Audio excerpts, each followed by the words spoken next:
At what point in that journey did you start thinking about, I need to or I want to bring some people alongside me? And that's where a lot of team leaders get stuck because it's a very tough growth path. If you are going that way, it doesn't mean you can't be successful. It just means it's going to probably take you a little bit longer and you're going to have some scraped knees. If you've ever thought about starting your first team, you've likely thought, I should hire someone. But who is that someone? Welcome to a new Real Estate Team OS series, Minisodes.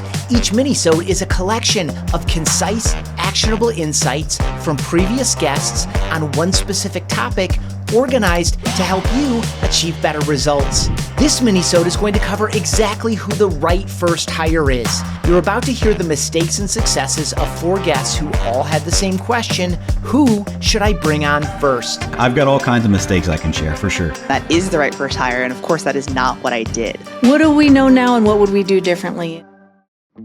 I did it wrong first, and that's that you get so excited. You probably have a number of inbound customer opportunities, aka leads, that you can no longer handle at scale. And so many times teams will say, let me go ahead and get my first buyer's agent. This is likely your first thought too. Too many leads means too many phone calls, too many appointments, too many presentations, too many showings. So the best option seems to be hiring another me. It's actually the wrong way to go about it. And if you are going that way, it doesn't mean you can't be successful. It just means it's going to probably take you a little bit longer and you're going to have some scraped knees. So we hired our first buyer's agent and started to grow a team with agents before support staff originally. What do we know now and what would we do differently is one of the best first steps is make sure your operations team members behind the scenes, the true glue, like our support team is the most important part of the team. Nearly every team leader agrees with Renee. You don't want to hire agents first. But why? Well, you'll eventually run into the same or similar problems, but now with more agents. The bottlenecks we're trying to prevent are on the back end, even though the too many leads problem seems like a front end problem. No matter where you are on your team building journey, Matt Smith's advice here on when to hire will serve you well. But mistakes that I've made in growth, from a staff standpoint, hire when they're at 80%, not when they're at 120%. Because training takes forever, and it is such an integral part and process of growing and scaling. You have to have people that are cross-trained, cross-cohesion, and you want to make sure they're trained properly. And so when a transaction coordinator, as an example, is at 80% capacity, it's time to hire your next one. And then shadow and train so that when they're at 100% capacity, they can just pass the torch. And it's not waiting till they're at 120% capacity. They're already overloaded, they're overworked, they're stressed, and now you're gonna throw in someone else to train. That's where things go haywire. And I've done that over and over and over again, and it's taken me a long time to learn that lesson. So that's a really smart go at when.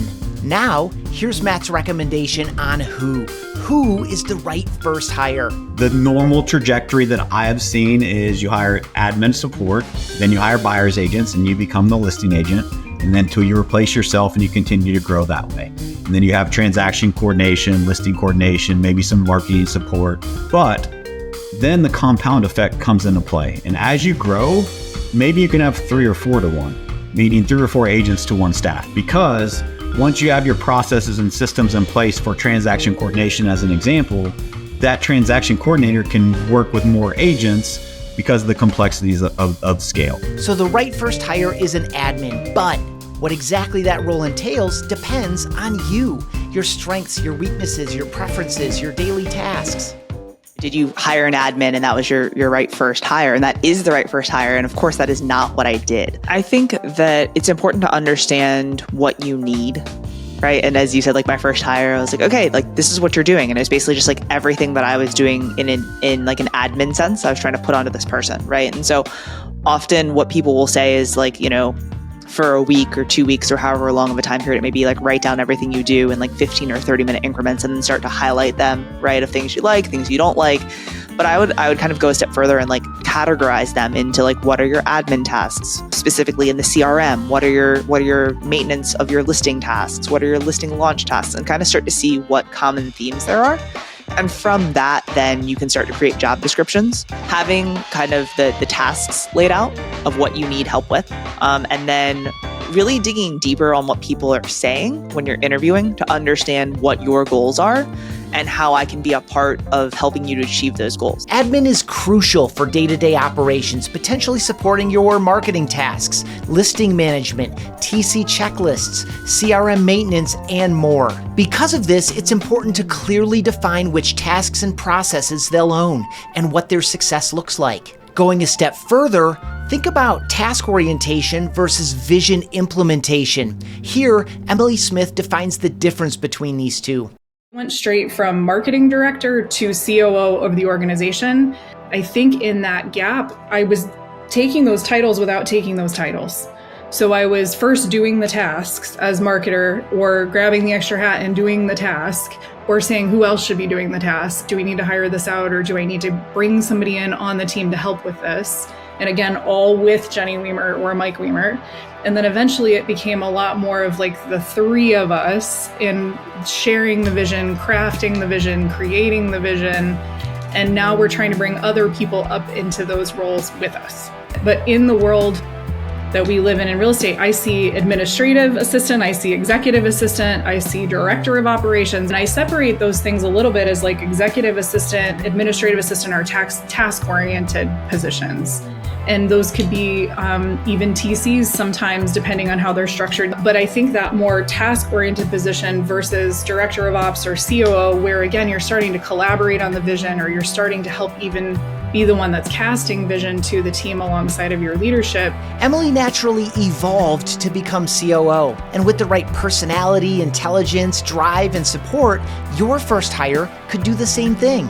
Jenny Weimer and I, for the first 2.5 years, sat next to each other, and my job really had nothing. I mean, I was running marketing for her team, but I was listening to every phone call she was making. I was hearing her problem solve with every agent that called in with a question, and my vocabulary and my understanding of real estate and how it all connected moved so much faster because of her willingness to just let me sit near her in the office and hear her. So if you are someone with an executive assistant or an administrative assistant, and you're like, oh no, they just check my email, or oh no, they just, manage our office calendar.